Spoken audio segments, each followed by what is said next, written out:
The European Commission has recommended candidate status for Ukraine in a symbolic show of support in the war-torn country's quest to join the bloc.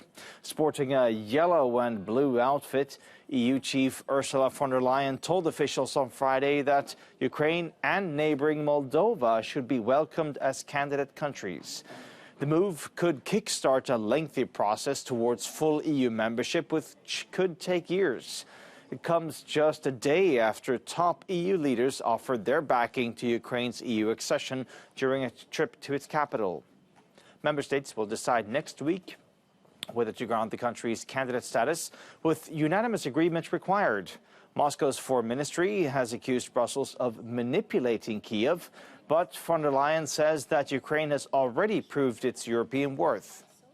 In the view of the Commission, Ukraine has clearly demonstrated the country's aspiration and the country's determination to live up to European values and standards.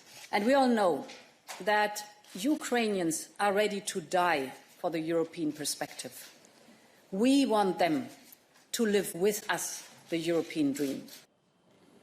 Now let's head to Brussels and bring in our correspondent Maeve McMahon. Maeve, so some strong words there from Ursula von der Leyen saying now that she wants the Ukrainians to live the European dream. What's been the reaction there in Brussels?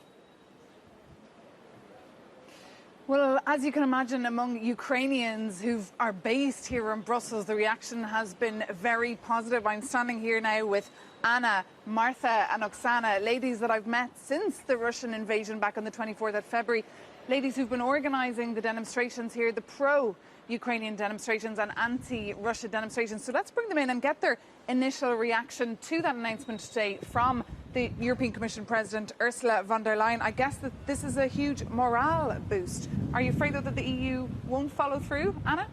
Indeed, we are very happy. We believe it's a historic decision for Ukraine because today Ukraine is fighting not only for its independence and freedom, but also for our European future, for the European values. And getting the candidacy status would be a huge boost in morale for Ukraine. And Martha, what are people saying back home, your friends and family back in Ukraine? People are, of course, fighting for European values. They expect to have the candidacy status. They do not even have a slight doubt that we will get it. Of course, they ask us. They all the time are in contact with us, asking what is now decision.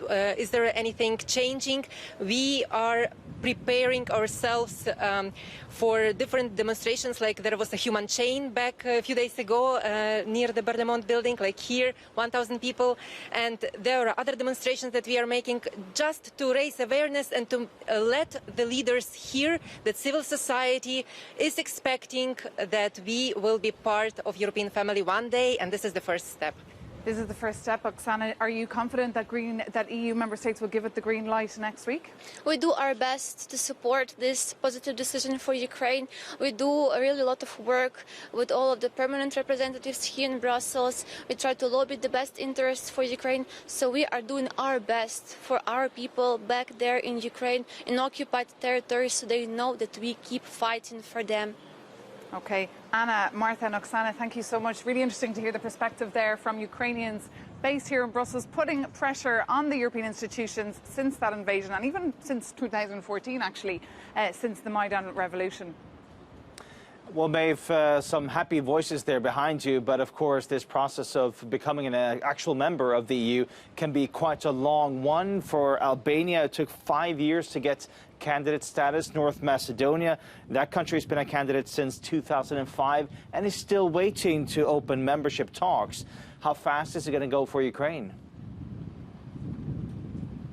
Well, it's not going to be a fast process at all. It's not just going to happen overnight. In fact, negotiations on the reforms won't even start. The official accession talks won't even start, even if this candidate status is granted at that EU summit next week. That's why we heard today from Ursula von der Leyen, the European Commission President, saying the process will be very fluid. There will be bumps. It could go forward. It could go backwards.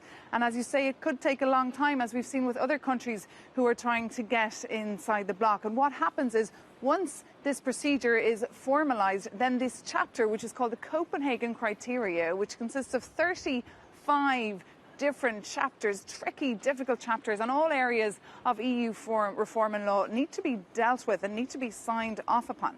And then you need to get the green light on an accession treaty from not just the EU member states, but then from Ukraine itself. So these girls behind me, they are in their late 20s, early 30s, and believe that they could be into their 50s before they officially see themselves as a member of the EU, with their president sitting around that council table.